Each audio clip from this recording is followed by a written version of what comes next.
ಎಲ್ರಿಗೂ ನಮಸ್ಕಾರ. ನೋಡಿ, ಈ ದಿನ ಸರಗೂರು ಗ್ರಾಮಕ್ಕೆ ಆಗಮಿಸಿರ್ತೀವಿ. ಸೊ ಇದುವೇ ರಾಮವ್ವ ಮೂಗಪ್ಪ ಏನು ಈ ಒಂದು ಸನ್ನಿಧಿಗೆ ಆಗಮಿಸಿರ್ತೀನಿ. ಮಲೆ ಮಾದೇಶ್ವರರಿಗೆ ಈ ಒಂದು ಸರಗೂರಿಂದ ಹೆಣ್ಮಜ್ಜನಕ್ಕೆ ಹೇಳ್ತಕೊಂಡು ಹೋಗ್ತಕ್ಕಂಥ ಒಂದು ಇತಿಹಾಸ ನೋಡಿ. ರಾಮವ್ವ ಮೂಗಪ್ಪ ಏನು ಅವರ ವಂಶಸ್ಥರು ಇಲ್ಲಿಂದ ಹೇಳ್ತಕೊಂಡು ಹೋಗಿ ಮಾದೇಶ್ವರರಿಗೆ ಹೆಣ್ಮಜ್ಜನ ಪೂಜೆಯನ್ನ ಮಾಡ್ತಕ್ಕಂಥದ್ದು ಇಂದಿಗೂ ಸಹ ಸಂಜು ಕನಕಾಪುರ ಅವರು ಕೂಡ ಆಗಮಿಸಿದ್ದಾರೆ. ಬಂದು ಅವರ ಗಾಯನವನ್ನ ಹಾಡಬೇಕು ಅಂತ ಹೇಳಿ ಕೇಳ್ಕೊಳ್ತೀವಿ. ಯಾಕೆಂತಂದ್ರೆ ಎಲ್ಲಾ ನಮ್ಮ ಸ್ವಾಮಿಗಳಾಗಿರ್ತಕ್ಕಂಥವ್ರು ಬರ್ಮಾಡಿದ್ದಾರೆ.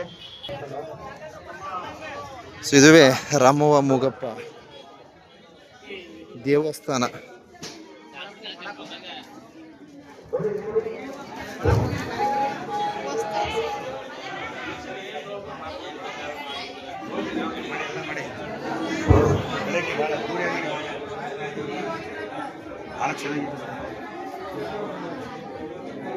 ಇದು ಮೂಗಪ್ಪ ಅವ್ರ ಸನ್ನಿಧಿ ಅಲ್ವಾ ಗುರುಗಳೇ? ನೋಡಿ, ಶ್ರೀ ಶಂಕರ ಪ್ರಿಯ ಮೂಗಪ್ಪ ಸನ್ನಿಧಿ.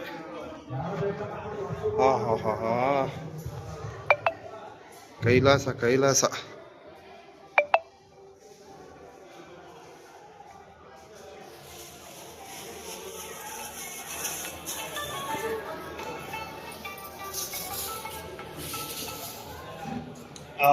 ಬರ್ತೀನಿ, ಸರ್ಗೋಲಿದ್ದೀನಿ, ಬರ್ತೀನಿ ಈಗ ನಾನು. ಆಯ್ತು. ಇದು ಮೂಗಪ್ಪ ಅವ್ರದ್ದು, ಅಲ್ಲಿ ರಾಮವ್ವನ. ಇದು ರಾಮವ್ವನ ಸನ್ನಿಧಿ.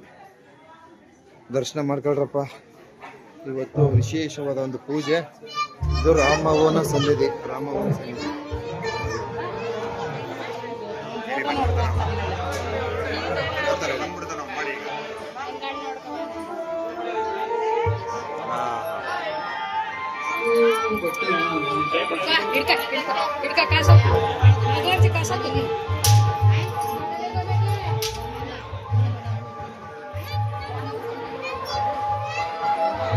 ಸೊ ಈ ದಿನ ಏನು ರಾಮವ್ವ ಮೂಗಪ್ಪನ ಸನ್ನಿಧಿಯಲ್ಲಿ ವಿಶೇಷವಾದ ಪೂಜೆಗಳನ್ನ ಸಲ್ಲಿಸ್ತಾ ಇದ್ದಾರೆ. ಸೊ ಇದು ಸಂಬಂಧಿತ ಸ್ವಲ್ಪ ಮಾಹಿತಿಯನ್ನ ಕಲೆ ಹಾಕ್ತೀನಿ, ದಯವಿಟ್ಟು ನಿರೀಕ್ಷಿಸಿ. ನೋಡಿ, ಈ ದಿನ ಒಂದು ಧ್ವಜಾರೋಹಣ ಮಾಡಿ ತದನಂತರ ಇಲ್ಲಿ ಹೋಮವನ್ನು ಸಹ ಇಟ್ಕೊಂಡಿದ್ರು. ಇಲ್ಲಿ ಒಂದು ಹೋಮ ಪೂಜೆ ಸಹ ನಡೀತು. ಸೊ ಇದುವೇ ರಾಮವ್ವ ಮೂಗಪ್ಪನ ಸನ್ನಿಧಿ. ಸೊ ಮಲೆ ಮಾದೇಶ್ವರರಿಗೆ ಏನು ಈ ಒಂದು ಸರಗೂರಿಂದ ಈ ಒಂದು ವಂಶಸ್ಥರಿಂದ ಇಂದಿಗೂ ಸಹ ಮಾದಪ್ಪನ ಸನ್ನಿಧಿಗೆ ಹೆಣ್ಮಜ್ಜನಕ್ಕೆ ಎಳ್ಳನ್ನ ಕೊಂಡೋಗ್ತಕ್ಕಂಥ ಒಂದು ಪದ್ಧತಿ ಇದೆ. ಹೆಣ್ಮಜ್ಜನಕ್ಕೆ ಎಳ್ಳು ತಗೊಂಡು ಹೋಗ್ತಕ್ಕಂಥ ಒಂದು ಪದ್ಧತಿ ಏನು. ಈ ಒಂದು ರಾಮವ್ವ ಮೂಗಪ್ಪನ ಸನ್ನಿಧಿಯಲ್ಲಿ ಸ್ವಲ್ಪ ಮಾಹಿತಿಯನ್ನ ಕಲೆ ಹಾಕ್ತೀನಿ, ದಯವಿಟ್ಟು ನಿರೀಕ್ಷಿಸಿ. ನೋಡಿ, ಒಂದು ರಾಮವ್ವ ಮೂಗಪ್ಪನ ಸನ್ನಿಧಿಯನ್ನು ಕುರಿತು ಇವತ್ತಿನ ಒಂದು ಪೂಜೆಯನ್ನ ಸಂಬಂಧಿತ ಇಲ್ಲಿ ಅರ್ಚಕರು ಮಹಾದೇವ ಪ್ರಭು ಅವರು ಇದ್ದಾರೆ. ಅವರು ಒಂದಷ್ಟು ಮಾಹಿತಿಯನ್ನ ನೀಡ್ತಾರೆ. ಹೇಳಿ ಗುರುಗಳೇ. ನಮಸ್ಕಾರ ಎಲ್ಲ ಭಕ್ತಾದಿಗಳೇ. ನೀವು ನಮ್ಮ ಈ ಕರ್ನಾಟಕದಲ್ಲಿ ಅತ್ಯಂತ ಪ್ರಸಿದ್ಧರಾದಂತಹ ಒಬ್ಬ ಪವಾಡ ಪುರುಷರು, ಸಮಾಜ ಸುಧಾರಕರು ಹಾಗೂ ನೊಂದಂತಹ ಬಹಳಷ್ಟು ಭಕ್ತರಿಗೆ ಭಾಗ್ಯವನ್ನು ಕೊಡುತ್ತಾ ಅವರ ಕಷ್ಟಗಳನ್ನು ನಿವಾರಣೆ ಮಾಡ್ತಿರ್ತಕ್ಕಂಥ ಮಲೆಯ ಮಹದೇಶ್ವರ ಸ್ವಾಮಿಗಳು ಅವರ ಜೀವನ ಚರಿತ್ರೆಯಲ್ಲಿ ಒಂದು ಪ್ರಮುಖ ಘಟ್ಟವಾಗಿ ಅವರು ಉತ್ತರ ದೇಶ ಅಂದರೆ ಶ್ರೀಶೈಲದಿಂದ ನಮ್ಮ ಈ ಕರ್ನಾಟಕಕ್ಕೆ ಕಷ್ಟದಲ್ಲಿರ್ತಕ್ಕಂಥ ಜನರನ್ನ ಉದ್ಧಾರ ಮಾಡಲಿಕ್ಕೋಸ್ಕರ ಪಾದಯಾತ್ರೆಯಲ್ಲಿ ಬರಬೇಕಾದ್ರೆ ಮೊದಲನೇದಾಗಿ ಅವರು ಹಲವಾರು ಕ್ಷೇತ್ರಗಳನ್ನ ಸಂದರ್ಶನ ಮಾಡ್ತಾ ಹಲವಾರು ಸ್ಥಳಗಳಿಗೆ ಭೇಟಿಯನ್ನು ಕೊಡ್ತಾ ಬರ್ತಾ ಇರ್ತಕ್ಕಂಥ ಸಂದರ್ಭದಲ್ಲಿ ಅವರು ಸುತ್ತೂರಿಗೆ ಬರ್ತಾರೆ. ಸುತ್ತೂರು ಆದ್ಮೇಲೆ ಅಲ್ಲೂ ಕೂಡ ಸೇವೆಯನ್ನು ಮಾಡ್ತಾರೆ. ಆಗ ಇವರು ಮಹಿಮೆ ಅವರಿಗೆ ಸುತ್ತೂರಲ್ಲಿರ್ತಕ್ಕಂಥ ಸ್ವಾಮಿಗಳಿಗೆ ತಿಳಿದಿದೆ. ಈ ವ್ಯಕ್ತಿ ಕೇವಲ ಮಹದೇಶ್ವರರು ನಮ್ಮ ಈ ಮಠದಲ್ಲಿ ಸೇವೆ ಮಾಡ್ಲಿಕ್ಕಾಗಿ ಬಂದವರಂತಲ್ಲ, ಇವರಿಂದ ಘನವಾದ ಕಾರ್ಯಗಳು ಇನ್ನೂ ಬೇಕಾದಷ್ಟು ನಡೆಯಬೇಕಿದೆ. ಬಹಳಷ್ಟು ಜನರಿಗೆ ಅನುಕೂಲವಾಗಬೇಕು ಎಂಬ ಕಾರಣಕ್ಕೋಸ್ಕರ ಅವ್ರೇನ್ ಮಾಡ್ತಾರೆ, ನೀವು ಅವರಿಗೆ ಒಂದು ಪರೀಕ್ಷೆಯನ್ನು ಹೊಡ್ತಾರೆ, ರಾಗಿಯನ್ನು ಬೀಸ್ತಕ್ಕಂಥ ಒಂದು ಪರೀಕ್ಷೆಯನ್ನ. ಆ ಪರೀಕ್ಷೆಯಲ್ಲಿ ಇವರು ತಮ್ಮ ಮಹಿಮೆಯನ್ನು ತೋರಿ ಅಲ್ಲೂ ಕೂಡ ರಾಗಿಯನ್ನು ಬೀಸ್ತಾರೆ, ತಮ್ಮ ಪವಾಡವನ್ನು ತೋರ್ತಾರೆ. ಅಂತ ಸಂದರ್ಭದಲ್ಲಿ ಅವರಿಗೆ ಇವರು ಮಹತ್ವ ತಿಳಿದು ಅವರಿಗೆ ಹೇಳ್ತಾರೆ ಮಾದಪ್ಪನವ್ರಿಗೆ, ನೀವು ಮುಂದೆ ಹೋಗಿ ನಮ್ಮ ಈ ಸ್ಥಳದಲ್ಲಿ ಇರಬಾರ್ದು, ನೀವು ಮಾಡಬೇಕಾದ ಕರ್ತವ್ಯ ಇನ್ನೂ ಬಹಳಷ್ಟಿದೆ, ನಿಮ್ಮನ್ನು ನಂಬಿರ್ತಕ್ಕಂಥ ಭಕ್ತಾದಿಗಳು ಮುಂದೆ ಇದ್ದಾರೆ, ಅವರ ಕಷ್ಟಗಳು ನಿವಾರಣೆ ಮಾಡಿ ಅಂತ ಕಳಿಸ್ತಾರೆ. ಹಾಗೆ ಅವರು ಕುಂತೂರು ಬರ್ತಾರೆ. ಕುಂತೂರಲ್ಲಿ ಬಂದು ಅಲ್ಲಿ ಪ್ರಭುಲಿಂಗ ದೇವರ ಹತ್ರ ಶಿಷ್ಯರಾಗ್ತಾರೆ. ಅವರು ಕೂಡ ಪ್ರಭುಲಿಂಗ ದೇವರು ನೋಡ್ತಾರೆ, ಈ ವ್ಯಕ್ತಿ ಸಾಮಾನ್ಯದ, ಇವನು ಪವಾಡ ಪುರುಷ, ಇವನಿಂದ ಆಗ್ಬೇಕಾದ ಕರ್ತವ್ಯಗಳು ಮುಂದೆ ಇದೆ ಅಂತ ಹೇಳಿ ಅವರು ಪರೀಕ್ಷೆ ಹೊಡ್ತಾರೆ. ಊತರ್ಲಿ ಕೇಳ್ತಾರೆ. ಅಲ್ಲಿ ಒದ್ದೆ ಗೋಸುಂಬೆ ಹಾವುಗಳನ್ನು ಇವರು ಒಡೆದು ಸಾಯಿಸಿ ಅದನ್ನ ನೀರ್ಲಜ್ಜಿ ಘಮಘಮವಂತಕ್ಕಂಥ ಪರಿಮಳ ಪುಷ್ಪಗಳನ್ನು ಮಾಡ್ತಾರೆ. ಆಗ ಅವರ ಮಹತ್ವ ತಿಳಿಯುತ್ತದೆ. ಹಾಗಂತಾರೆ, ನೀವು ಕೂಡ ಈ ನಮ್ಮ ಸ್ಥಳದಲ್ಲಿ ಶಿಷ್ಯರಾಗಲಿಕ್ಕೆ ಸಾಧ್ಯ ಇಲ್ಲ, ನೀವು ಗುರುಗಳಾಗಿ ಮುಂದೆ ಬಹಳಷ್ಟು ಜನ ಕಷ್ಟ ನಿವಾರಣೆ ಮಾಡಬೇಕು, ಮುಂದೆ ಹೋಗಿ ಅಂತಾರೆ. ಆಗ ಮಹದೇಶ್ವರರು, ನಾನು ಗುರುಗಳಾಗಬೇಕು ಅಂದ್ರೆ ನನಗೆ ಮೊದಲು ಯೋಗ್ಯರಾದ ಶಿಷ್ಯರು ಬೇಕು, ಯಾರನ್ನು ನಾನು ಯೋಗ್ಯರಾದ ಶಿಷ್ಯರಾಗಿ ಮೊದಲನೇ ಶಿಷ್ಯರಾಗಿ ಮಾಡ್ಕೋಬೇಕು ಅಂತ ಹೇಳಿ ಇಲ್ಲಿ ನಮ್ಮ ಮುಡುಕ್ತೆಯಲ್ಲಿರ್ತಕ್ಕಂಥ ಮಲ್ಲಿಕಾರ್ಜುನ ಸ್ವಾಮಿ ಭ್ರಮರಾಂಬಿಕೆ ಹತ್ರ ಬಂದು ಕೇಳ್ತಾರೆ. ಅಲ್ಲಿ ಅಮ್ಮನವರು ಸ್ವಾಮಿ ಹತ್ರ ಬಂದು ಅರ್ಕೆ ಮಾಡ್ಕೋತಾರೆ. ನಾನೀಗ ಎಲ್ಲರೂ ಕೂಡ ನನ್ನನ್ನ ಮುಂದೆ ನೀನು ಗುರುಗಳಾಗಿ ಹೋಗು ಅಂತ ಹೇಳ್ತಾ ಇದ್ದಾರೆ. ನಾನು ಗುರುಗಳಾಗೋಕೆ ನನಗೆ ಶಿಷ್ಯರು ಯೋಗ್ಯರಾಗಬೇಕು, ಮೊದಲನೇ ಶಿಷ್ಯರು ಯೋಗ್ಯರಾಗಬೇಕು. ನನಗೆ ಆಗ್ಬೇಕಾದ್ರೆ ಅವರು ಕೂಡ ಒಂದು ಮಹತ್ವ ಇರಬೇಕು, ಅವರಲ್ಲೂ ಶಕ್ತಿ ಇರಬೇಕು, ಸತ್ಯ ಇರಬೇಕು, ಅಂತವ್ರು ನನಗೆ ನೀವು ದಯಮಾಡಿ ತೋರಿಸ್ಬೇಕು ಅಂತೇಳಿ ಮಲ್ಲಿಕಾರ್ಜುನ ಸ್ವಾಮಿ ಭ್ರಮರಾಂಬಿಕೆ ಪಾರ್ವತಿ ಹೇಳಿ ಕೇಳ್ಕೊತಾರೆ. ಆಗ ಮಲ್ಲಿಕಾರ್ಜುನ ಸ್ವಾಮಿ ಅವರು ಪ್ರತ್ಯಕ್ಷರಾಗಿ ಹೇಳ್ತಾರೆ, ನೋಡಪ್ಪ, ನಾನು ನಿನಗೆ ಒಂದು ದಿಕ್ಕು ತೋರಿಸ್ತೇನೆ, ಅಲ್ಲಿಗೆ ಹೋಗು, ನಿನಗೆ ಅಲ್ಲಿ ರಾಮವ ಮೂಗಪ್ಪ ಅಂತೇಳಿ ಶರಣರು ಸಿಗ್ತಾರೆ, ನೀನು ಅವರನ್ನ ಮೊದಲು ಶಿಷ್ಯರನ್ನಾಗಿ ಮಾಡ್ಕೋ ಅಂತ ಹೇಳ್ತಾರೆ. ಸ್ವಾಮಿ ಯಾವುದು ಅಂದಾಗ ನಮ್ಮ ಊರಿನ ಪಕ್ಕ, ಮುಡುಕ್ತೆರೆ ಪಕ್ಕ, ನನ್ನ ಮಲೆಯ ಪಕ್ಕದಲ್ಲಿ ಇರ್ತಕ್ಕಂಥ ಸರಗೂರು ಗ್ರಾಮ, ಸತ್ಯವಂತ ಶರಣರಿರ್ತಕ್ಕಂಥ ಗ್ರಾಮ, ಅಲ್ಲಿಗೆ ಹೋಗು ಅಂತ ಹೇಳ್ತಾರೆ. ಆಗ ಮಾದಪ್ಪ ಕೇಳ್ತಾರೆ ಏನಂತ, ನಾನು ಅಲ್ಲಿ ಹೋಗ್ತೇನೆ, ಆದ್ರೆ ಇವರು ನಮ್ಮ ಶಿಷ್ಯರು ಅಂತ ನನಗೆ ಒಂದು ಗುರುತು ಕೊಡು ಅಂತ ಕೇಳ್ತಾರೆ. ಆಗ ಯಾರ ತಲೆಯ ಮೇಲೆ ಎಳೆನಾಗರ ನಿನಗೆ ಕಾಣುತ್ತೋ ಅವರೇ ನಿನ್ನ ಶಿಷ್ಯರು, ಅವರನ್ನು ನಿನ್ನ ಶಿಷ್ಯರು ಮಾಡ್ಕೊಬೇಕು ಅಂತ ಹೇಳ್ತಾರೆ. ಅಂತ ಸಂದರ್ಭದಲ್ಲಿ ಮಹದೇಶ್ವರ ಇಲ್ಲಿ ಬಂದು ಇಲ್ಲಿ ನಮ್ಮ ಸರಗೂರು ಗ್ರಾಮದಲ್ಲಿ ಎಲ್ಲ ಭಿಕ್ಷೆಯನ್ನ ಬೇಡ್ತಾರೆ. ಅವರನ್ನ ಪರೀಕ್ಷೆ ಯಾರು ಇದ್ದಾರೆ ಅಂತ ಹುಡುಕ್ತಾ ಇರ್ಬೇಕಾದ್ರೆ ರಾಮವ್ವನವರು ಕಾಣ್ತಾರೆ. ಮೂಗಪ್ಪನವರು ಹೊರಗಡೆ ಭಿಕ್ಷೆಗೆ ಹೋಗಿರ್ತಾರೆ, ವ್ಯಾಪಾರಕ್ಕೆ ಹೋಗಿರ್ತಾರೆ. ಅಂತ ಸಂದರ್ಭದಲ್ಲಿ ಇಲ್ಲಿ ಯಾರು ಕಾಣ್ತಾರೆ ಅಂತಂದ್ರೆ ರಾಮವ್ವ ಬರ್ತಾರೆ. ರಾಮವ್ವನ ಮನೆ ಮುಂದೆ ಹೋಗಿ ಇವ್ರು ಏನ್ ಮಾಡ್ತಾರೆ, ಭವತಿ ಭಿಕ್ಷಾ ಅಂತ, ಈ ಕೋರಣ್ಯ ಭಿಕ್ಷಾ ಅಂತ ಕೇಳ್ತಾರೆ. ಆಗ ರಾಮವ್ವ ಹೊರಗಡೆ ಬಂದಾಗ ಆಕೆ ತಲೆಯಲ್ಲಿ ಎಳೆನಾಗರ ಕಾಣುತ್ತೆ. ಆಗ ಮಾದಪ್ಪನವರಿಗೆ ಇಲ್ಲಿ ಮಲ್ಲಿಕಾರ್ಜುನ ಸ್ವಾಮಿ ಹೇಳೋದು ಗೊತ್ತಾಗುತ್ತೆ. ಏನಂತ, ಯಾರ ತಲೆಯಲ್ಲಿ ಎಳೆನಾಗರ ಕಾಣುತ್ತೆ ಅವರೇ ನನಗೆ ಶಿಷ್ಯರಾಗಂತ. ಈಗ ಇವರಿಗೆ ಗುರ್ತಾಯ್ತು ಆ ಮನೆ. ಆಗ ಮಾದಪ್ಪ ಅವರು ಮತ್ತೆ ಆ ಮನೆಗೆ ಒಂದು ಭಿಕ್ಷೆ ಕೇಳ್ತಾರೆ. ಮಹದೇಶ್ವರು ಸನ್ಯಾಸಿ ಆಗಿದ್ರಿಂದ ಇವರು ಉಪ್ಪಾರ ಸಮಾಜಕ್ಕೆ ಸಂಬಂಧಪಟ್ಟವರು ಆದ್ರಿಂದ ರಾಮವ್ವ ಅವರಿಗೆ ಭಿಕ್ಷೆ ಕೊಡಕ್ಕೆ ಹಿಂದೆ ಮುಂದೆ ನೋಡ್ತಾರೆ. ಯಾಕಂದ್ರೆ ಬೆಳಿತಿದ್ದು ಉಪ್ಪು ಸೊಪ್ಪು ಬೆಳಿತಾ ಇರ್ತಾರೆ, ಅವ್ರೇನು ಬಡವರು, ಆದ್ರೆ ಸತ್ಯವಂತರು, ಘನಶರಣರು, ಮನಸ್ಸಿನಲ್ಲಿ ಭಗವಂತನ ಬಗ್ಗೆ ಬಹಳ ಶಕ್ತಿ ಇರ್ತದೆ. ಆದಾಗ ಮಾದಪ್ಪನ ಅನಿಸ್ತದೆ, ಇವರನ್ನೇ ನಾನು ಮೊದಲು ಶಿಷ್ಯರಾಗಿ ಮಾಡ್ಕೋಬೇಕು, ಇವರು ಯೋಗ್ಯರು ಅಂತೇಳಿ ಪದೇ ಪದೇ ಬಂದು ಅವ್ರನ್ನ ಭಿಕ್ಷೆ ಕೇಳ್ತಾರೆ. ಆಗ ಅವ್ರೇನ್ ಮಾಡ್ತಾರೆ, ರಾಮವ್ವ ಕೊಡಕ್ ನಿರಾಕರಣೆ ಮಾಡ್ತಾರೆ. ಯಾಕಂದ್ರೆ ಅವರು ಬಡತನದಲ್ಲಿ ಬರೀ ಸೊಪ್ಪು ತಿಂತಾ ಇರ್ತಾರೆ ಬೇಯಿಸ್ಕೊಂಡು, ಈ ನಗ್ಗು ಸೊಪ್ಪು ಅಂತ ಹೇಳ್ತಾರೆ, ಆ ಸೊಪ್ಪನ್ನ ಬೇಯಿಸ ತಿಂತಾರೆ. ಈ ಶರಣರಿಗೆ ನಾವು ಆ ಸೊಪ್ಪು ದಾನ ಮಾಡಕ್ ಆಗ್ತದೆ ಅಂತ ಕೊಡೋದಿಲ್ಲ. ಆದ್ರೆ ಇವರ ರಾಮವ್ವನವರ ಯಾರು ಇದರ ಯಜಮಾನರು ಮೂಗಪ್ಪ ಅಂತ, ಶಂಕರಪ್ರಿಯ ಅಂತ ಅವರು ಮೂಗಪ್ಪ, ಆ ದೇವ್ರಿಗೆ ಏನ್ ಮಾಡ್ತಾರೆ, ಅವರು ಬಂದಾಗ ಶಂಕರಪ್ರಿಯ ಮೂಗಪ್ಪ ಅಂದ್ರೆ ಯಾಕೆ ಅಂದ್ರೆ ಅವ್ರ ಮಾತು ಕಡಿಮೆ, ಭಕ್ತಿ ಜಾಸ್ತಿ. ಆಗ ರಾಮವ್ವ ಅವ್ರಿಗೆ ಹೇಳ್ತಾರೆ ಏನಂತ, ಹಿಂಗೆ ಯಾರೋ ಶರಣರು ಬಂದು ನಮ್ಮ ಮನೇಲಿ ಪ್ರತಿದಿನ ಭಿಕ್ಷೆ ಕೇಳ್ತಾವ್ರೆ, ನಾನು ಯಾಕೆ ನಾವು ಕೊಡ್ಬೇಕು, ಆದ್ರೆ ನಮ್ಮಲ್ಲಿ ಇರ್ತಕ್ಕಂಥದ್ದು ಅನ್ನ ಅದಿಲ್ಲ, ಇಲ್ಲ ಬರೀ ಸೊಪ್ಪಿದೆ, ಕೊಡ್ಬೇಕಾಗಿತ್ತಲ್ಲ ಅಂತ. ಆಗಂತಾನೆ ಭಗವಂತ ಯಾವ ರೂಪದಲ್ಲಿ ಬರ್ತಾನೋ ಗೊತ್ತಿರಲ್ಲ, ನಾವು ಯಾರಿಗೂ ದಾನ ಕೊಡಲ್ಲ ಅಂತ ಹೇಳ್ಬಾರ್ದು, ನೀನ್ ಯಾಕೆ ತಪ್ಪು ಮಾಡಿದ್ಯಾ, ಈ ಸರ್ ಬಂದಾಗ ನೀನ್ ಕೊಡ್ಬೇಕು ಅಂತಾರೆ. ಆಗ ರಾಮವ್ವ ಅಂತಾರೆ, ನೀವು ಇರ್ಬೇಕು, ನಿಮ್ ಎದುರಿಗೆ ಕೊಡ್ತೀನಿ ಅಂತ ಹೇಳ್ತಾರೆ. ಆಗ ಮಾದಪ್ಪ ಮತ್ತೆ ಮಾರನೇ ದಿನ ಬರ್ತಾರೆ, ಊಟ ಕೂತಿರ್ತಾರೆ, ಅಲ್ಲಿ ಸೊಪ್ಪು ಊಟ ಮಾಡಕ್ ಕೂತಿರ್ತಾರೆ. ಅಷ್ಟಕ್ಕೆ ಮಾದಪ್ಪ ಬಂದು ಭಿಕ್ಷೆ ಕೇಳ್ತಾರೆ, ಕೋರಣ್ಯ ಭಿಕ್ಷಾ ಅಂತ ಕೇಳಿದಾಗ ಹಿಂದೆ ಮುಂದೆ ಯೋಚನೆ ಮಾಡದೆ ಮೂಗಪ್ಪನವರು ತಮ್ಮ ತಟ್ಟೆಲಿದ್ದಂತ ಸೊಪ್ಪನ್ನ ತಂದು ಮಾದಪ್ಪನವರ ಭಿಕ್ಷೆಯ ಜೋಳಿಗೆ ಹಾಕ್ಬಿಡ್ತಾರೆ. ಆಗ ನಿನ್ನ ನಿಷ್ಠೆ ಎಷ್ಟಿದೆ ಅಂತಂದ್ರೆ ಹಿಂದೆ ಮುಂದೆ ಯೋಚನೆ ಮಾಡಿದ್ರೆ ನೀನು ಕೊಟ್ಟೆ, ನೀನು ನಮ್ಗೆ ಶಿಷ್ಯರಾಗಬೇಕು ಅಂತ ಹೇಳ್ತಾರೆ. ಅಂದಿನಿಂದ ಮಾದಪ್ಪನವರು ರಾಮವ್ವ ಮೂಗಪ್ಪನನ್ನ ತಮ್ಮ ಮೊದಲ ಶಿಷ್ಯರು, ಭಗವಂತ ಮಹದೇಶ್ವರ ಇಲ್ಲೇ ಅವರು ಗುರುಗಳಾಗೋದು. ಮೊದಲ ಪೂಜೆ ಇಲ್ಲಿ ಶುರುವಾಗ್ತದೆ, ಇಲ್ಲಿಂದ ಪೂಜೆ ಶುರುವಾಗ್ತದೆ. ಅದ್ರಲ್ಲಿ ಬೆಟ್ಟ ಸೇರ್ತಾರೆ, ಬೆಟ್ಟದಲ್ಲಿ ಹೋಗಿ ಎಲ್ಲಾ ಕರ್ಮ, ಅಲ್ಲಿ ಇರ್ತಕ್ಕಂಥ ದುಷ್ಟರನ್ನೆಲ್ಲ ಸಂಹಾರ ಮಾಡಿ, ಶ್ರವಣಾಸುರನ್ನ ಸಂಹಾರ ಮಾಡಿ, ಅವರು ಎರಡನೇದಾಗಿ ಬೆಟ್ಟದ ಬೇಡಗಂಪಣರನ್ನ ತಮ್ಮ ಪೂಜೆಗೆ ಯೋಗ್ಯರಾಗಿ ಮಾಡ್ಕೋತಾರೆ. ಮಾಡ್ಕೊಂಡು ಅಲ್ಲಿ ಬೆಟ್ಟದ ಬೇಡಗಂಪಣರು ಅವ್ರಿಗೆ ಸೇವೆ ಮಾಡ್ತಾ ಇರ್ತಾರೆ. ಮಾಡ್ತಾ ಇರ್ಬೇಕಾದ್ರೆ ಸ್ವಾಮಿ ನಮ್ಮ ಈ ಉತ್ತರ ದೇಶದಿಂದ, ನಮ್ಮ ನಾಡಿನಿಂದ ಕಾಡಿಗೆ ಹೋದವರಾದ್ರಿಂದ ಆಹಾರದಲ್ಲಿ ವ್ಯತ್ಯಾಸ ಆಗ್ತದೆ. ಅವರು ಬೇಡಗಂಪಣರು ತಮ್ಮಲ್ಲಿ ಏನಿದೆ ಭಕ್ತಿ, ಬಿದರಕ್ಕಿ ಅನ್ನ ಮಾಡಿ ಸ್ವಾಮಿ ಬಡಿಸ್ತಾರೆ, ತಮ್ಮಲ್ಲಿದ್ದ ಎಣ್ಣೆ, ತಿಪ್ಪೆ ಎಣ್ಣೆ ಇದನ್ನೆಲ್ಲ ಸ್ವಾಮಿಗೆ ಸಮರ್ಪಣೆ ಮಾಡ್ತಿರ್ತಾರೆ. ಆದ್ರೆ ಸ್ವಾಮಿಗೆ ಅದು ಅಜೀರ್ಣ ಆಗ್ತದೆ. ಅವರು ಇಲ್ಲಿಂದ ಬೆಳೆದು ಹೋದ್ರಿಂದ ಕಾಡು ಊಟಗಳದು ಸೇರೋದಿಲ್ಲ. ಆಗ ಏನ್ ಮಾಡ್ತಾರೆ, ಶೀತ ಆಗುತ್ತೆ, ಅವರ ದೇಹ ಜಡ್ಡುಗಟ್ಟುತ್ತೆ, ಹೊಟ್ಟೆ ನೋವು ಬರ್ತದೆ. ಆಗ ಸಂದರ್ಭದಲ್ಲಿ ಮೊದಲನೇ ಶಿಷ್ಯರು ಇವ್ರು ಇರ್ತಾರಲ್ಲ ರಾಮವ ಮುಗಪ್ಪನ, ಇವರಿಗೆ ಹೇಳ್ತಾರೆ, ನೀವು ವರ್ಷದಲ್ಲಿ ಒಮ್ಮೆ ಬಂದು ನನಗೆ ಎಣ್ಣೆ ಮಜ್ಜನೆಯನ್ನು ಮಾಡಿ, ಎಳ್ಳಿನಿಂದ ಎಣ್ಣೆ ಮಜ್ಜನೆಯನ್ನು ಮಾಡಿ, ನಮಗೆ ಅಕ್ಕಿಯಿಂದ ಅನ್ನವನ್ನು ಮಾಡಿ ನನಗೆ ನೀನು ಸೇವೆ ಮಾಡಬೇಕು ಅಂತ ಹೇಳ್ತಾರೆ. ಆಗ ರಾಮವ ಮುಗಪ್ಪರಿಗೆ ಸೇವೆಗೆ ಅವಕಾಶ ಕೊಡ್ತಾರೆ. ಇವರು ರಾಮವ ಮುಗಪ್ಪ ಭಗವಂತನಿಗೆ ಮಹದೇಶ್ವರನಿಗೆ ಎಣ್ಣೆ ಮಜ್ಜನ ಅಂತ ಪ್ರಾರಂಭ ಆದದ್ದು ಈ ರಾಮವ ಮುಗಪ್ಪನವರಿಂದ. ಅದು ಕೂಡ ಮಹದೇಶ್ವರನ್ನೇ ಕೇಳುದು, ನೀವೇ ಬಂದು ನನಗೆ ಎಣ್ಣೆ ಮಜ್ಜನ ಮಾಡಬೇಕು ಎಳ್ಳಿನಿಂದ. ಅವ್ರು ಏನ್ ಮಾಡ್ತಾ ಇದ್ರು ಅಂದ್ರೆ, ಇವ್ರ ಶಕ್ತಿ ಎಷ್ಟಿತ್ತು ಅಂದ್ರೆ, ಎಳ್ಳನ್ನ ತೆಗೆದುಕೊಂಡು ಮೊಣಕೈಲಿಂದ ಅದನ್ನ ರುಬ್ಬಿ ಬರಿಗೈಯಿಂದ ಇಂಡಿ ಸ್ವಾಮಿಗೆ ಎಣ್ಣೆ ಮಜ್ಜನೆ ಮಾಡ್ತಿರ್ತಾರೆ. ಆಮೇಲೆ ಅಕ್ಕಿಯನ್ನು ತೆಗೆದುಕೊಂಡೋಗಿ ಅದಕ್ಕೆ ಅನ್ನ ಮಾಡಿ ಅನ್ನದಿಂದ ಸ್ವಾಮಿಗೆ ತೃಪ್ತಿ ಪಡಿಸ್ತಿರ್ತಾರೆ. ಮಹದೇಶ್ವರನಿಗೆ ಇಬ್ಬರು ಮುಟ್ಟಿ ಪೂಜೆ ಮಾಡ್ಲಿಕ್ಕೆ ಯೋಗ್ಯರಾಗಿ ಅವ್ರು ಸ್ವಾಮಿ ಆಯ್ಕೆ ಮಾಡ್ಕೊಂಡದ್ದು, ಮೊದಲನೇದ ಆಯ್ಕೆ ಮಾಡ್ಕೊಂಡದ್ದು ಈ ನಮ್ಮ ರಾಮವ ಮುಗಪ್ಪ, ಈ ಸರಗೂರು ಗ್ರಾಮದವರು. ಸರಗೂರು ಶರಣ ನೀವು ಬಹಳಷ್ಟು ಹಾಡುಗಳು ಕೇಳಿದ್ರಿ, ಎಣ್ಣೆ ಮಜ್ಜನದ ಸೇವಾಕರ್ತೃಗಳು ಅಂತ ಹೇಳಿ. ಅಂತಹ ಪರಮ ಪವಿತ್ರರಾದಂತ ಬಹಳ ಘನಶಾಲರಾದಂತ ನಮ್ಮ ಈ ರಾಮವ ಮುಗಪ್ಪ ಅವರು ಅವರಿಗೆ ಎಣ್ಣೆ ಮಜ್ಜನವನ್ನು ಮಾಡ್ತಾರೆ. ನಂತರದಲ್ಲಿ ಸ್ವಾಮಿಯವರು ಅಲ್ಲಿ ಬೇಡಗಮಡಕಲ್ಲಿ ಸೇವೆಯನ್ನು ತಗೋತಾರೆ. ಈಗಲೂ ಕೂಡ ಇಲ್ಲಿ ನಮ್ಮ ಇದು ದೇವಸ್ಥಾನ ಇದೆ. ಇದಾದ್ಮೇಲೆ ಇವರು ವಂಶಾಸ್ತ್ರಕರು ಅಲ್ಲಿ ಹೋಗಿ ಪ್ರತಿ ವರ್ಷ ಪ್ರತಿ ತಿಂಗಳು ಕೂಡ ಅಮಾವಾಸ್ಯೆ ಹಿಂದಿನ ದಿನ ಎಣ್ಣೆ ಮಜ್ಜನ ಸೇವೆ ಇವರ ಹೆಸರಿನಲ್ಲಿ ನಡೀತಿದೆ. ಇವರೇ ಹೋಗಿ ಸೇವೆಯನ್ನು ಮಾಡ್ತಾ ಇದ್ದಾರೆ ಎಣ್ಣೆ ಮಜ್ಜನೆಯನ್ನ. ಇದು ಆದ ಮೇಲೆ ನಮ್ಮ ರಾಮವ್ವರವರು ಗಂಡ ಹೆಂಡತಿಯರಲ್ಲಿ ಮೂಗಪ್ಪ ಮಾತು ಕಡಿಮೆ, ಅದಕ್ಕೆ ಅವನಿಗೆ ಮೂಗಪ್ಪ ಅಂತ ಹೆಸರು ಕರೆಯೋದು. ಆದ್ರೆ ಅಮ್ಮನವರು ಬಹಳ ಧೈರ್ಯಶಾಲಿ, ಶಕ್ತಿ ಮತ್ತು ಬಹಳ ಪವಾಡ ಉಳ್ಳಂತವ್ರು. ಇವರಿಬ್ಬರು ಕೂಡ ಕೈಲಾಸದ ಪಾರ್ವತಿ ಮತ್ತೆ ಪರಶಿವನ ಅಂಶದಿಂದ ಬಂದಿರ್ತಾರೆ.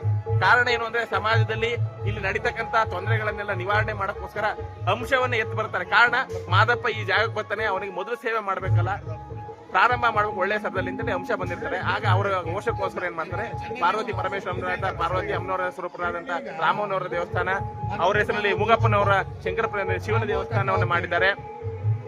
ಈಗ ಅಮ್ಮನವರ ವಿಶೇಷತೆ ಏನು ಅಂತಂದ್ರೆ, ಈಗ ಏನು ಹೆಣ್ಣು ಪರಸೆ ಹೋಗ್ತಾ ಇದೆ ಮಾದಪ್ಪನ ಬೆಟ್ಟಕ್ಕೆ, ಅದಕ್ಕೆ ಮೂಲ ಕಾರಣ ನಮ್ಮ ಅಮ್ಮನವರು, ಇಲ್ಲಿರ್ತಕ್ಕಂಥ ರಾಮವನವರು ಕಾರಣ ಏನು ಅಂತಂದ್ರೆ, ಇವರು ಮಾದಪ್ಪನ ಸೇವೆಯನ್ನು ಅಷ್ಟು ಭಕ್ತಿಯಿಂದ ಮೊದಲನೇ ಶರಣರಾಗಿ ಮಾಡಿರ್ತಾರೆ. ಇವರು ಮಾದಪ್ಪನ ಅಣ್ಣ ಅಂತಾನೆ ಕರೀತಿರ್ತಾರೆ. ಅಣ್ಣ ಮಾದಪ್ಪನವರು ಇವಳ ತಂಗಿ ಅಂತಾನೆ ಕರೀತಾ ಇರ್ತಾರೆ ರಾಮವನ್ನ.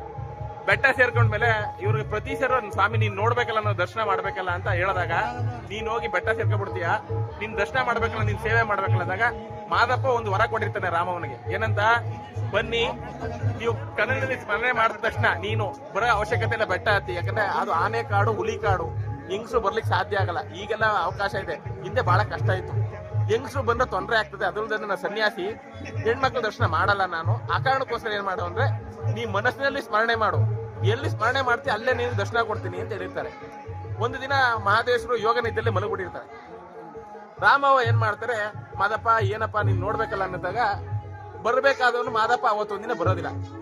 ಆಗೇನ್ ಮಾಡ್ತಾಳೆ, ನೀನು ನಮ್ಮ ಅಣ್ಣ ಮೋಸ ಮಾಡ್ದಲ್ಲ ನೀನು ಅಂತೇಳಿ ತಮ್ಮ ಯಜಮಾನರು ಹೆಣ್ಣು ಮಜ್ಜನೆಗೆ ಹೋಗ್ತಾ ಇರ್ತಾರಲ್ಲ, ಅವಾಗ ನಾನು ಬರ್ತೀನಿ ಅಂತ ಹಠ ಹಿಡಿತಾರೆ.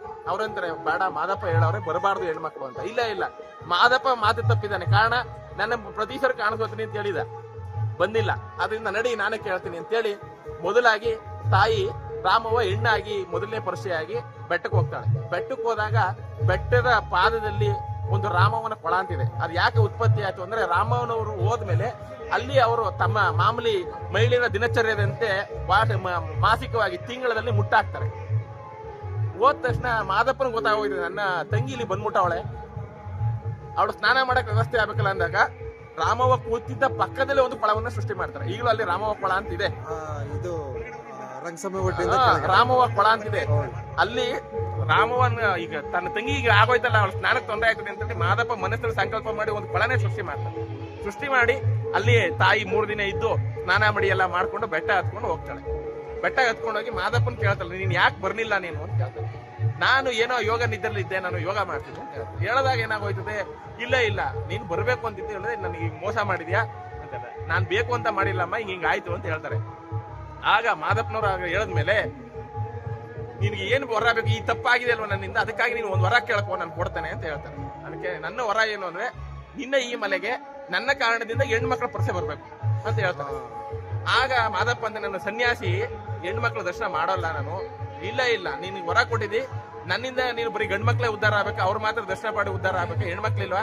ಸಮಾಜದಲ್ಲಿ ನಾವು ಕೂಡ ನಿಮ್ಮ ಅಷ್ಟು ಭಕ್ತಿಯಿಂದ ನಂಬ್ತೇನೆ. ನೀನ್ ಏನ್ ಮಾಡು ಅಂದ್ರೆ, ನನ್ನ ಕಾರಣದಿಂದಾಗಿ ನಾನೇ ಮೊದಲು ಹೆಣ್ಣು ಪರಸೆ, ನನ್ನ ಕಾರಣದಿಂದಾಗಿ ಇಲ್ಲಿ ಇಡೀ ಪೂರ್ತಿ ಹೆಣ್ಣು ಪರಸೆ ನಿನಗೆ ಬರಂಗಾಗ್ಲಿ, ಮಾದೇಶ್ವರನಿಗೆ 8 ವರ್ಷ ಶುರುವಾಗ್ಲಿ ಅಂತ ಹೇಳ್ತಾರೆ. ಆಗ ಮಾದಪ್ಪ ಒಪ್ಕೋತಾರೆ.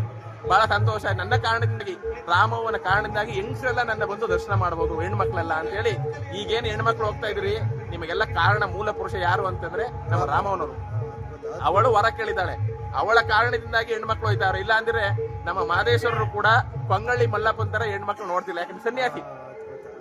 ಆದ್ರೆ ರಾಮವ್ವ ಅಂತ ಹಠವನ್ನು ಮಾಡಿ, ಯಾಕಂದ್ರೆ ಅವಳಲ್ಲಿ ಅಷ್ಟು ಶಕ್ತಿ ಇತ್ತು, ಅಷ್ಟು ತಪಸ್ಸು ಇತ್ತು, ಅಷ್ಟೊಂದು ಧೈರ್ಯ ಇತ್ತು.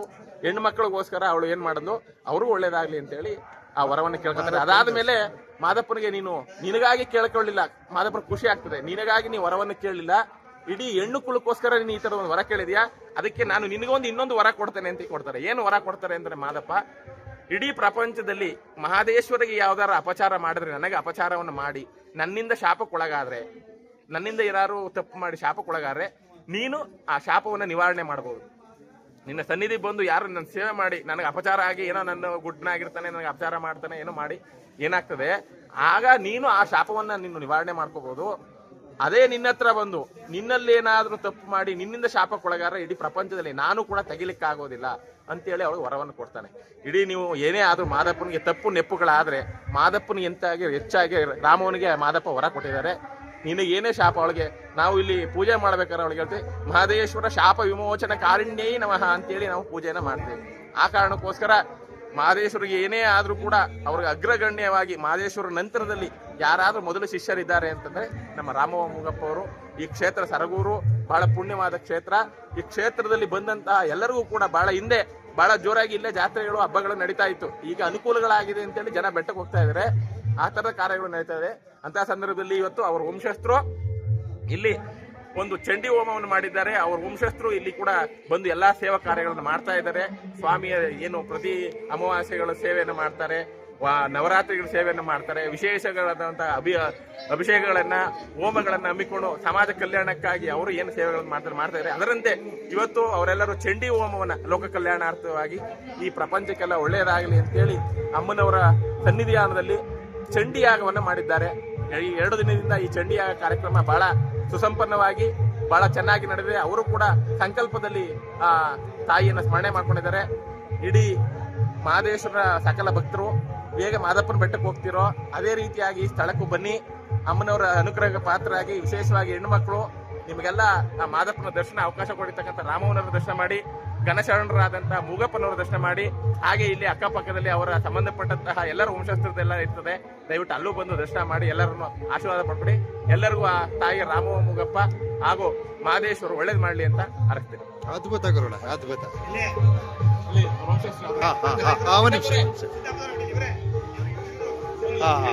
ಇವ್ರ ಬನ್ನಿ ಗುರುಳ ಈ ಕಡೆ ನೋಡಿ. ಈಗ ನಮ್ಮ ಏನು ಮಲೆಮಹದೇಶ್ವರರ ಪವಾಡವನ್ನು ಮೆರೆದಂತಹ ಏನು ರಾಮವ್ವ ಮೂಗಪ್ಪನ ಸನ್ನಿಧಿಯ ಸ್ವಾಮಿಯವರ ದರ್ಶನವನ್ನ ಮಾಡಿಸುತ್ತಾ, ಹಾಗೆ ಅವರ ವಂಶಸ್ಥರು ತಾವು ವೀಕ್ಷಣೆ ಮಾಡ್ಬೋದು. ಇವರ ಹೆಸರು, ಇವರ ಒಂದು ಇದನ್ನ ನಾನು ಪರಿಚಯ ಮಾಡಿಸ್ತೀನಿ, ದಯವಿಟ್ಟು ನಿರೀಕ್ಷಿಸಿ. ಗುರುಗಳೇ, ತಮ್ಮ ಹೆಸರು? ನಮ್ಮ ಹೆಸರು ಸಿದ್ದಪ್ಪ ಸ್ವಾಮಿ ಅಂತ. ಸಿದ್ದಪ್ಪ ಸ್ವಾಮಿ. ರಾಮವ್ವ ಮೂಗಪ್ಪನ ವಂಶಸ್ಥರು ನಾವು. ಮಾದಪ್ಪನಿಗೆ ಪ್ರಪ್ರಥಮವಾಗಿ ಎಣ್ಣೆ ಮಜ್ಜನ ಮಾಡಿದವರು, ಮತ್ತೆ ಮಾದಪ್ಪನಿಗೆ ಪ್ರಪ್ರಥಮವಾಗಿ ಹೆಣ್ಣು ಮಕ್ಕಳು ದರ್ಶನ ಮಾಡೋದಕ್ಕೆ ಕಾರಣೀಭೂತರಾದಂತ ಶ್ರೀ ಶರಣ ಸಂತಕ್ಕೆ ಸೇರಿದ ಮೂಗಪ್ಪ ಮತ್ತು ರಾಮವ್ವ ತಾಯಿ ವಂಶಸ್ಥರು ನಾವು. ನಮ್ಮ ಎಣ್ಣೆ ಮಜ್ಜನ ಹಕ್ಕು ಇವಾಗ ನಮ್ಮಿಂದ ಕೈ ತಪ್ಪಿದೆ. ಕಾರಣ ಏನು ಅಂತ ನಮ್ಮ ಜಾಗಗಳಲ್ಲಿ ಕಲಹ ಆಯಿತು. ಈಗ ಹೈಕೋರ್ಟಲ್ಲಿ ಅದೆಲ್ಲ ಇತ್ಯರ್ಥ ಆಗಿ ಭಿನ್ನಾಭಿಪ್ರಾಯ ಎಲ್ಲ ಶಮನ ಆಗಿದೆ. ಆದರೂ ಕೂಡ ಬೆಟ್ಟದಲ್ಲಿ ಸ್ವಲ್ಪ ನಮಗೆ ಕೆಲವೊಬ್ಬರ ಕಾಣದ ಕೈಗಳಿಂದ ನಮಗೆ ನಮ್ಮ ಹಕ್ಕು ಇನ್ನೂ ಸಿಕ್ಕಿಲ್ಲ. ಮುಂದಿನ ದಿನಗಳಲ್ಲಿ ಎಲ್ಲ ಭಕ್ತರಿಗೂ ಒಳ್ಳೇದಾಗಲಿ, ನಮ್ಮ ಕಾರ್ಯ ಕೂಡ ಒಳ್ಳೇದಾಗಲಿ ನಾವು ಉದ್ದೇಶಕ್ಕೋಸ್ಕರ ನಾವು ಇವತ್ತು ಚಂಡಿ ಹೋಮ ಮಾಡಿದ್ದೀವಿ. ಲೋಕ ಕಲ್ಯಾಣಕ್ಕಾಗಿ ನಾವು ಚಂಡಿ ಹೋಮ ಮಾಡಿದ್ದೀವಿ. ಮುಂದಿನ ದಿನಗಳಲ್ಲಿ ಎಲ್ಲಕ್ಕೂ ಒಳ್ಳೇದಾಗಲಿ ಅಂತ ನಮ್ಮೊಂದು ಆಶಾಭಾವನೆ ಇದೆ. ಮಾದಪ್ಪನಿಗೆ ಪ್ರಪ್ರಥಮವಾಗಿ ಪಾದಯಾತ್ರೆ ಪ್ರಾರಂಭ ಮಾಡಿದಂಥವ್ರು ಶರಣರ ಸಂತ ಸೇರಿದಂಥ ರಾಮ ಮೂಗಪ್ಪನವರು. ಇವತ್ತಿಗೂ ತಮಗೆ ಗೊತ್ತಿರುವ ಒಂದು ಸಂಶಯ ಬರ್ಬೋದು, ಮಾದಪ್ಪನ ಬಾಗಿಲು ಪಶ್ಚಿಮ ದಿಕ್ಕು ಇದೆ ಅಂತ ಅಂದ್ಬಿಟ್ಟು. ಅದಕ್ಕೆ ಕಾರಣ ಸರಗೂರು ರಾಮ ಮೂಗಪ್ಪ ಆಲಂಬಾಡಿ ಜುಂಜೇಗೌಡರ ಒಂದು ಸಾಲಿನಲ್ಲಿ ಬರುತ್ತೆ. ಆಲಂಬಾಡಿ ಜುಂಜೇಗೌಡ ದೇವಸ್ಥಾನ ನಿರ್ಮಾಣ ಮಾಡುವಾಗ ಅವ್ರಿಗೆ ಗೊತ್ತಿಲ್ಲದೆ ಆಲಂಬಾಡಿ ಉತ್ತರ ಕಡೆಗೆ ಅವರು ಬಾಗಿಲನ್ನ ತೆಗೆಸಿದ್ರು. ಆವಾಗ ಏನಾಗುತ್ತೆ, ಮಾದಪ್ಪ ಬಂದು ನೋಡ್ಬಿಟ್ಟು ಅದನ್ನ ತಮ್ಮ ಕಾಲಲ್ಲಿ ಒದ್ದು ಉಂಡಿಸ್ಬಿಡ್ತಾರೆ. ಅದನ್ನ ಯಾಕೆ ಅಂತ ಗೊತ್ತಾಗಿಲ್ಲ. ಮತ್ತೆ ಬೆಳಿಗ್ಗೆ ಬಂದು ನೋಡಿದಾಗ ಅವರು ಮಾದಪ್ಪ ಉಳಿಸಿದ್ ನೋಡ್ಬಿಟ್ಟು, ಯಾಕಪ್ಪ ಏನಪ್ಪ ನನ್ನ ಏನು ಪ್ರಮಾದ ಆಯಿತು ಅಂತ ಹೇಳ್ಬಿಟ್ಟು ಅವ್ರು ಹೇಳ್ತಾರೆ. ಹೇಳಿದಾಗ ನೋಡಪ್ಪ, ನೀನು ಯಾವುದೇ ಕಾರಣಕ್ಕೂ ಕೂಡ ನೀನು ಉತ್ತರ ದಿಕ್ಕಿಗೆ ಬಾಗಿಲು ತೆಗಿಬಾರ್ದು, ಪಶ್ಚಿಮ ದಿಕ್ಕಿಗೆ ಬಾಗಿಲು ತೆಗಿಬೇಕು. ನಾನು ಬೇವನಟ್ಟಿ ಕಾಳಿ ನಡಟ್ಟಿ ಸೀಳಿ ನಡೆದಾರಿ ಮಾಡಿ ನನ್ನ ಪಡಲ್ಪರ್ಸಿಗೆ ದಾರಿ ಮಾಡಿ ಬಂದಿದ್ದೀನಪ್ಪ. ಹಂಗಾಗಿ ನಾನು ನನ್ನ ಪಡಲ್ಪರ್ಸ ಬರೋದನ್ನ ನಾನು ಕಣ್ತುಂಬ ನೋಡ್ಬೇಕು ಅಂತೇಳಿ ಮಾದಪ್ಪ ಕೇಳ್ಕೊಂಡಾಗ, ಆಗ ನಾನೇನಪ್ಪ ನಿನ್ನ ದರ್ಶನ ಪಡೆಯೋದನ್ನ ನೀನು ಆಲ ಮಾಡಿದ್ವ ಬಸಪ್ಪ, ನಾನು ನಿನ್ನ ಕಡೆ ಸ್ಥಾಪನೆ ಮಾಡ್ಕೋ, ನನ್ನ ಬಾಗಿಲನ್ನು ಮಾತ್ರ ನೀನು ಪಶ್ಚಿಮಕ್ಕೆ ತೆಗಿಬೇಕು, ನನ್ನ ಪಡಲ್ಪರ್ಸೆ ಬರೋದನ್ನ ಕಣ್ಣಾರ ನೋಡ್ಬೇಕು ಅಂತೇಳಿ ಮಾದಪ್ಪನವ್ರು ಹೇಳಿದ್ರು. ಸರಗೂರ ವಂಶಸ್ಥರು ಪ್ರಪ್ರಥಮವಾಗಿ ಮಾದಪ್ಪನಿಗೆ ಪಾದಯಾತ್ರೆನ ಪ್ರಾರಂಭ ಮಾಡಿದಂಥವ್ರು, ಒಂದು ಒಕ್ಕಲನ್ನ ಮಾಡಿಕೊಟ್ಟಂಥವ್ರು. ಜೊತೆಗೆ ಇವಾಗ ನಿಮ್ಗೆ ಗೊತ್ತಿರ್ಬೋದು, ಎಲ್ಲ ಹೆಣ್ಣುಮಕ್ಕಳು ಮಾದಪ್ಪನ ಸಾಹಸ ದರ್ಶನ ಕಾರಣವಾದಂಥವ್ರು ಕೂಡ ನಮ್ಮ ಶರಣ ಸಂತತಿ ನಮ್ಮ ರಾಮವರವರು ಇವತ್ತು ಎಲ್ಲ ಒಂದು ಆದಾಯಕ್ಕೆ ಕಾರಣೀಭೂತರಾಗಿದ್ದಾರೆ.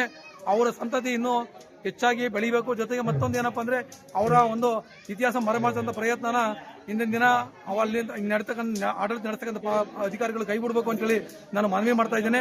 ಇತಿಹಾಸ ಸ್ವಲ್ಪ ತಾವು ಕೂಡ ಹೆಚ್ಚಿನ ಮಟ್ಟದಲ್ಲಿ ಪ್ರಚಾರ ಮಾಡಬೇಕು ಅಂತ ತಮಗೂ ಕೂಡ ನಾನು ಕಳಕಳಿಯಿಂದ ಪ್ರಾರ್ಥನೆ ಮಾಡ್ತಾ ಇದ್ದೀನಿ. ನೋಡಿ, ಇವತ್ತು ಆಕಸ್ಮಿಕವಾಗಿ ನಾನು ರಾಮವ್ವ ಮುಗಪ್ಪನ ಸನ್ನಿಧಿಗೆ ಆಗಮಿಸಿರ್ತೀನಿ. ನೋಡಿ, ಎಷ್ಟೊಂದು ಇತಿಹಾಸ ಇದೆ ಇಲ್ಲಿ. ಆ್ಯಕ್ಚುಲಿ ಭಗವಂತನ ಒಂದು ಆಶೀರ್ವಾದನ ಏನೋ ಗೊತ್ತಿಲ್ಲ. ಮಲೆಮಹದೇಶ್ವರ ಏನು ಈ ಮಾರ್ಗ ನನಗೆ ಆಕಸ್ಮಿಕವಾಗಿ ಕಳಿಸ್ಕೊಟ್ಟ. ಅದರ ನಿಮಿತ್ತ ಇವತ್ತು ಇಲ್ಲಿನ ರಾಮವ್ವ ಮುಗಪ್ಪನ ಸನ್ನಿಧಿಯ ಒಂದಷ್ಟು ಇತಿಹಾಸವನ್ನ ಇಲ್ಲಿ ಅರ್ಚಕರು ಮತ್ತು ಅವರ ವಂಶಸ್ಥರಿಂದ ಪಡೆದಿರ್ತೀನಿ. ದಯವಿಟ್ಟು ಈ ವಿಡಿಯೋನ ಶೇರ್ ಮಾಡ್ರಿ. ಮಲೆಮಹದೇಶ್ವರನ ಭಕ್ತಾದಿಗಳು ಆದಷ್ಟು ಶೇರ್ ಮಾಡ್ರಿ. ಎಲ್ರಿಗೂ ಒಳ್ಳೆಯದಲ್ಲಿ ತುಂಬ ಹೃದಯದ ಧನ್ಯವಾದಗಳು.